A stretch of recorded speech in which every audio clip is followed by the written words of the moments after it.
Welcome into another edition of the Roll Jays podcast brought to you by Pixel Fire Marketing. Jays fans, we apologize. I was in Vegas for the Crawford fight, so we have a little bit of miscommunication timing on the videos we're going to have today for you. But we got a great show lined up for you. Jason Green, the power forward, redshirt freshman from Creighton, is going to join us, talk about that power forward situation, the rotation, possibly breaking into the starting lineup, what his summer has been like, who some of his inspirations have been, and a ton more, as well as Jeff Vanderloo, Creighton assistant coach, joins to talk about how much different is college basketball now with the addition of NIL as well as the transfer portal, and what would he change about it? We're going to get that from Coach and a ton more. Alex Drake joins me here shortly. We appreciate your patience. There'll be another video coming out this week as well. Stay tuned to the Roll Jays podcast. Don't forget to follow us on Twitter at Roll Jays Podcast as well. Get us your thoughts. We'd love to hear from you. Get your anticipation leading up into this season. Maybe you'll see your question right here on the Roll Jays podcast, brought to you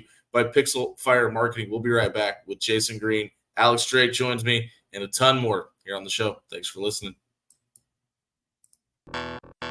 Do you need a customized online marketing plan and creative campaigns to help scale your business and achieve goals in 2023? Pixel Fire Marketing can not only help you achieve those goals, but we will help you crush them this year. Pixel Fire Marketing lives and breathes digital marketing. Pixel Fire Marketing has experts in strategic content creation, social media marketing, and website development. Check out Pixel Fire Marketing today and attack marketing in 2023.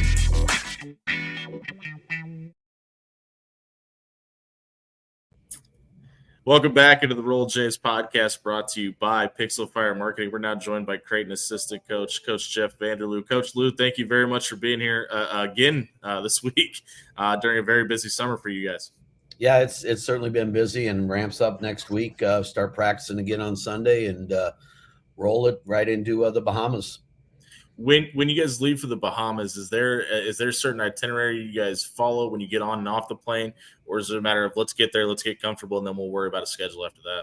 Yeah, no, Johnny McHugh put out a schedule the other day, so we're pretty much ready to go, and we basically play every other day, and away we go. For you guys, what obviously it's probably the most anticipated part of the season. It's not even really the season. Do you have any idea of what you plan on doing outside of the realm of basketball while you're there yet? Well, we've had I've been with the program so long that I've been to the Bahamas before. And when we were there before, we had the chance to go over to Atlantis. So kind of somewhat familiar, not really familiar with the area. So I certainly looks like there's a lot of great water slides and a great water parking opportunities. For how many guys on the team has this been going to be like their first trip out of the country, and how excited are they? Yeah, I don't know how many are. They're certainly all excited. Fred is from actually the Bahamas, not from where Atlantis is at, but just a short little plane ride. So there's certainly been some of them that have been over there that are excited. But they're excited. They've worked hard. They're ready to get away and enjoy themselves. When we wrap up with you here, we're going to talk to Jason Green, and he's a guy that's got a lot of intrigue because he's a local player, and there's a lot of people that are excited to see him post his redshirt season. What have you seen from him during these short summer practices, and how excited are you about his potential? Well, a lot. Jason stays with the process. He's going to be a really good player for us. I believe he's he's very versatile. He can rebound. He can dribble, pass, and shoot, which for a four-man is a big deal when they have all those things that they can do. So he's very skilled, and this will be his redshirt freshman year. So in reality, he's coming in right now as a freshman. So we're certainly excited about Jason. Coach, do you feel like a guy like Jason and Josiah Dotzler are going to force their way into a lineup this year, or have the opportunity to force themselves into a lineup to deepen that bench? I certainly hope so. They both have had pretty good summers, and we certainly, the deeper our bench becomes, the better our team becomes. There's no doubt about that. So they've done great things, and they're doing the right things. So they just got to keep it up. When you guys are out recruiting, do you pay attention to the position that's listed next to their name on their high school program, or is it just a matter of, hey, we like that body type, we'll make them fit our system? Yeah, and it's also more like certain people bring certain things to like we really require our foremen to be able to shoot the ball. Where some people, they like to run like a high-low post, and their four-man's going to stand in the high post and throw it inside. And it really helps our fives if they can shoot the ball. And I know I was just down by the gym a few minutes ago, and Ryan Kalkbrenner's in there just working, trying to get more threes up and make himself into a good three-point shooter. Now, we've seen the ability. I mean, it's not like Ryan is completely inept from outside. Is kind of the goal this year to hopefully he at least looks at it a little bit more to keep defenses a little more honest? Yeah, I think that he has to develop some confidence in himself that, if it doesn't fall or he misses a couple, that he still thinks he's going to make the next one. That's what great shooters do. I mean, you can go to Doug McDermott, Rogge, Mitch Ballack, whoever your shooter of choice is, and they're not going to let one or two misses. You've got to put in the time and put in the reps. Where if you do miss one or two, that you're still, it's not going to be, oh, I made my first one, I'm going to take a second one. It needs to be, oh, I missed my first one, I'm going to take a second one when it's open. I just don't want to get into the thing where he misses one and then he doesn't try again for 10 games. Yeah, and there's no doubt about that. And I think some of that, it just has to do with his confidence. It has nothing to do with our confidence in him. And Ryan wants to win games, and he tries to figure out the best ways to win games. So it's I mean, that's kind of, I guess, where we're at with it now. Now he's definitely spent enough time working on it this summer, and I know when he was with the NBA people that they had him working on that every single day, because that's going to be a real question of how high he can go in the draft, is how well he can shoot that ball. We've seen the rim running ability of Ryan Kalkbrenner be elite at times, then times and later in the season that kind of went away. Is the attempt of letting him shoot it from the outside to maybe free that up a little bit more as well? Well, teams, I'm guessing a lot of teams will let him shoot that three, and if you can get open threes, it's it's a fantastic shot if you can make them. And we certainly believe he can do that. And with the time he's spent, I think it'll be a great weapon for us. In years past, he'll throw one up there, but if he misses it, he don't want to throw up that second one. And he needs to become a good enough 3-point shooter that he believes in himself that he can do that. We've seen, obviously, the addition of Fred King to this team that you've already mentioned. We've talked to Jalen Courtney-Williams. We've talked to Derek Kellogg, and they've both been out on the recruiting trail. When you're out recruiting and you have that kind of depth at the 5 position, is it kind of one of those things that we'll wait till next year till we start looking at a 5, or is that something that you guys somebody you want to get in touch with earlier? I would say that you certainly want to have a list of every position, because in this day and age with the portal and transfer and all that type of stuff, you got to have somebody ready to go and at least have an idea of what direction you want to go. If something should happen, I mean, we got kind of blindsided by one this year, and so we were ready to go with that. And it's kind of it's an interesting deal, the way that you have to recruit anymore. Coach, going back to Fred King, there were times last year where the fans were enamored with his play while he was filling in for Ryan Kalkbrenner. Obviously doesn't have everything that Kalkbrenner does, both from an experience standpoint or just skill-wise. For him, what has been the most important part of his development? Is it understanding the defensive side or understanding the space on offense? Well, a little of both. And, I mean, the most important thing to me is he's just got to keep playing hard. He's got to play hard all the time, because he's so athletic and can cover so much ground. He runs well. He can rebound out of his zone. When he plays hard, he's a factor. He's a problem for the other teams. It's right now when we're recording this, it's July 26th. This episode will drop on August 1st. Right now, today, who do you think has made the biggest improvement from a year ago into this summer? Well, the funny thing is those guys, both Baylor and Trey, that are coming back, have both made huge. They're way better than they were last year already. Wow. It's crazy. And then Ryan, if he can develop that 3-point shot, all of a sudden he jumps into that circle also, and that he spent so much time shooting that 3 that we all think it's going to be a good weapon for us. So it's the really good thing is what I would consider our 3 best players have all made great strides. That's huge. Yeah.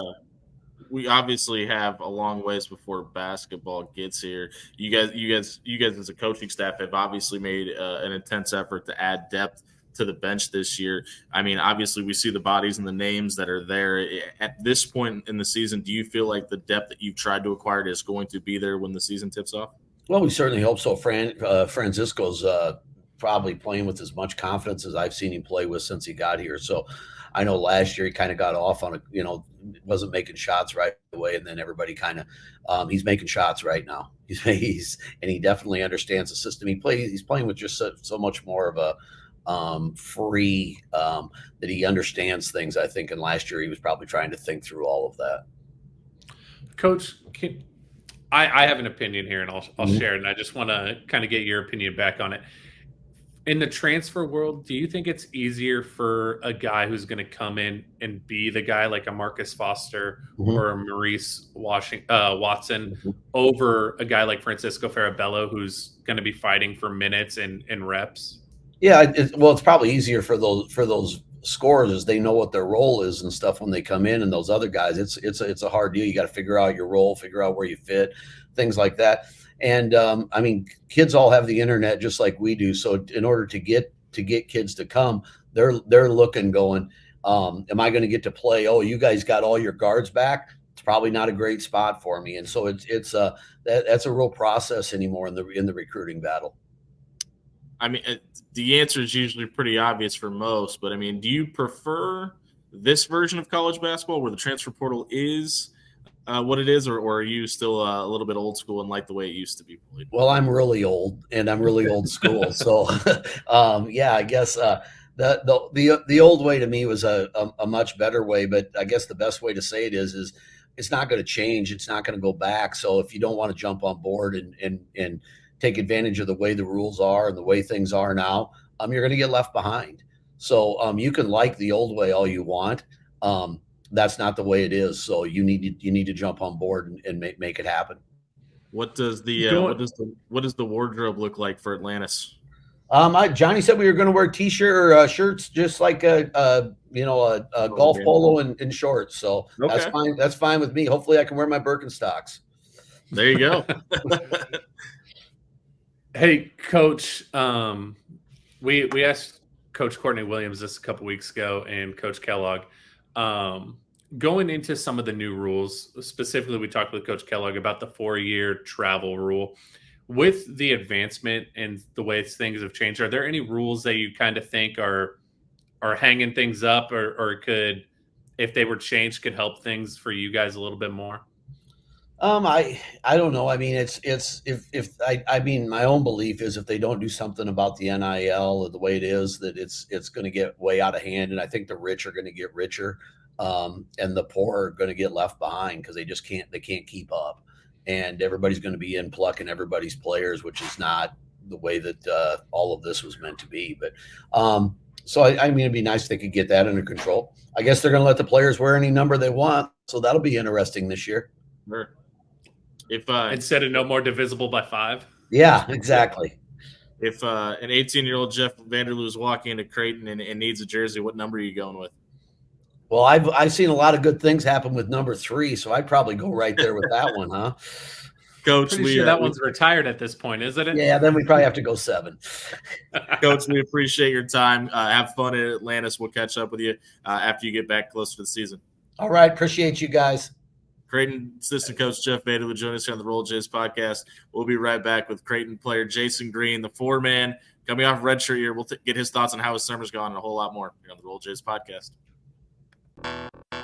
Do you need a customized online marketing plan and creative campaigns to help scale your business and achieve goals in 2023? Pixel Fire Marketing can not only help you achieve those goals, but we will help you crush them this year. Pixel Fire Marketing lives and breathes digital marketing. Pixel Fire Marketing has experts in strategic content creation, social media marketing, and website development. Check out Pixel Fire Marketing today and attack marketing in 2023.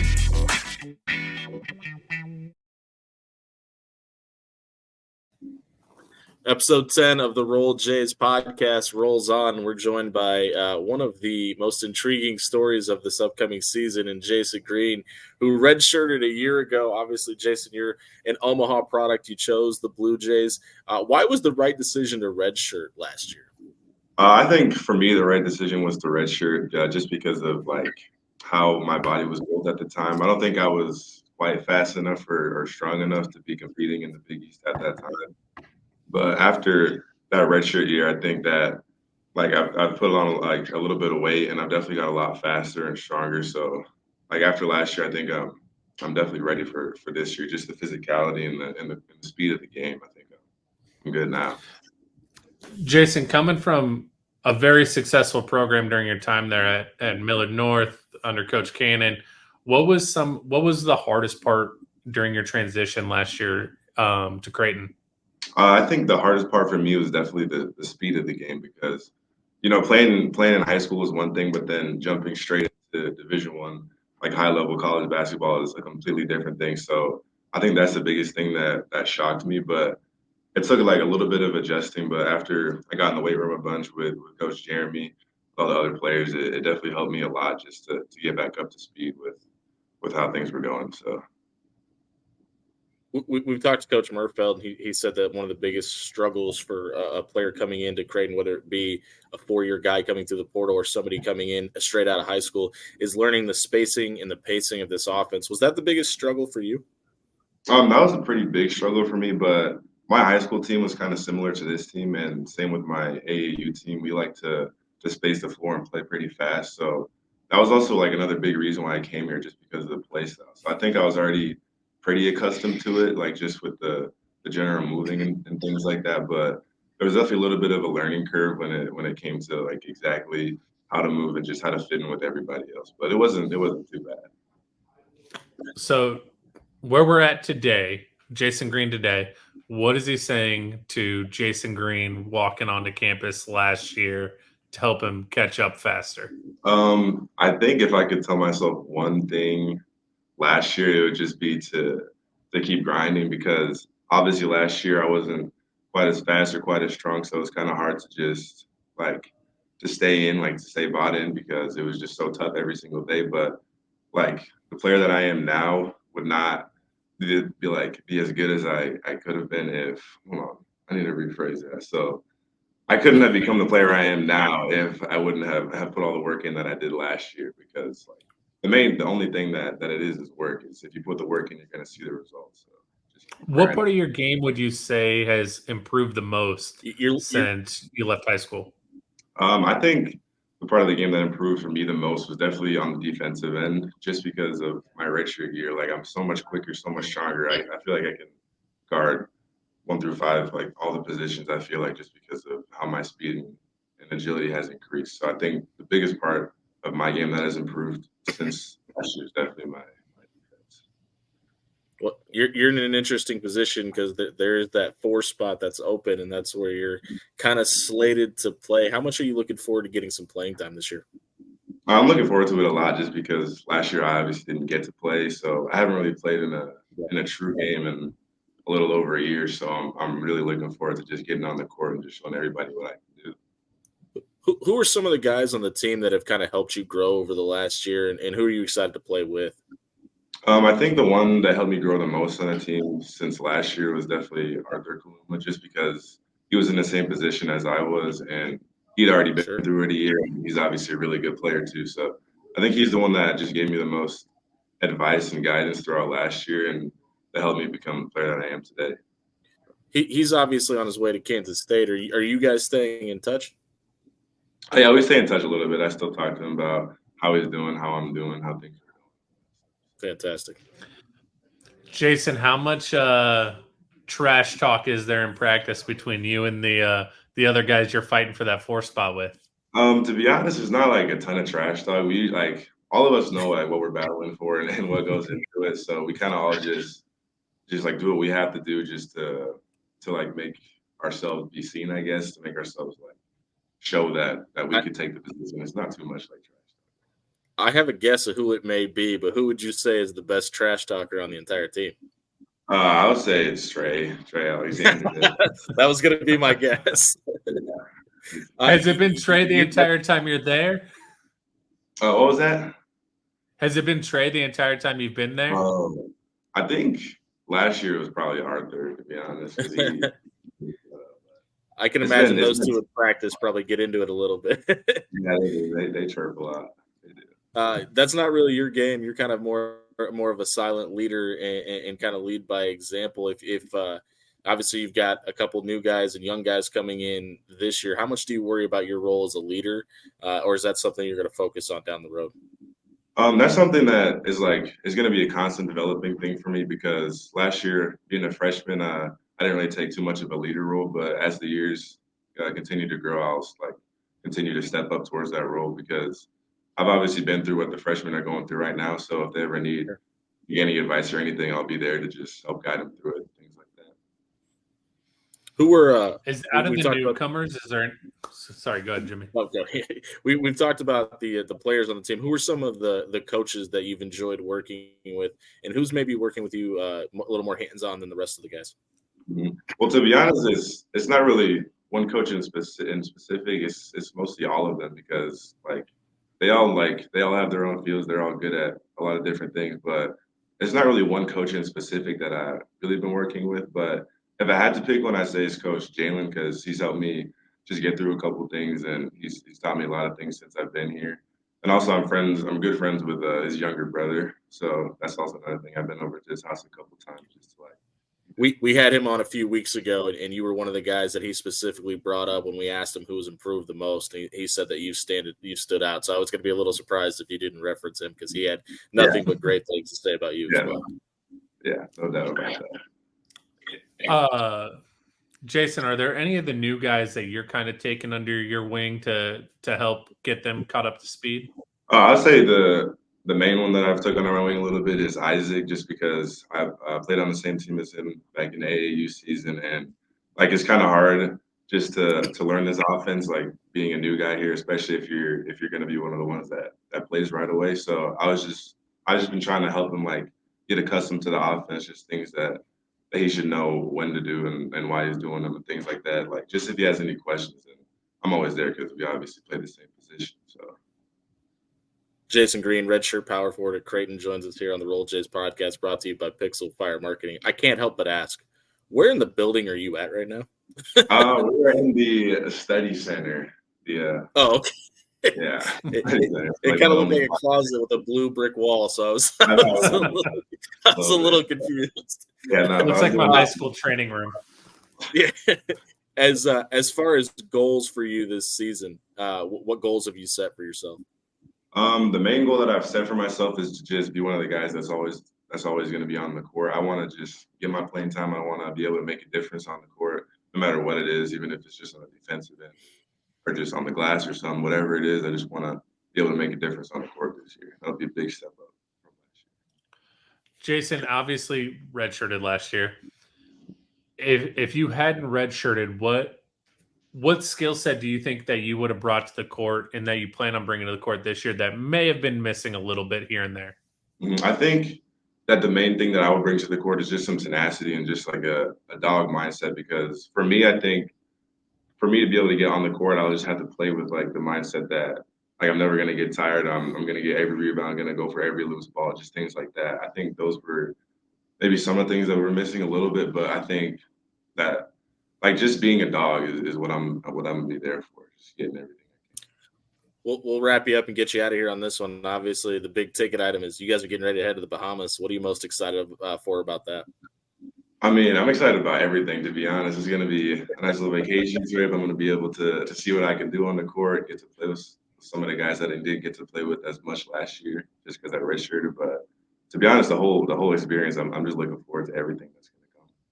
Excited. That's Creighton redshirt power forward Jason Green. Jason, good luck this season. Thank you very much for being with us here today. Thank you very much. Thank you. Appreciate you guys. We'll be right back with Coach Jeff Vanderloo right here on the Roll Jays podcast when we come back.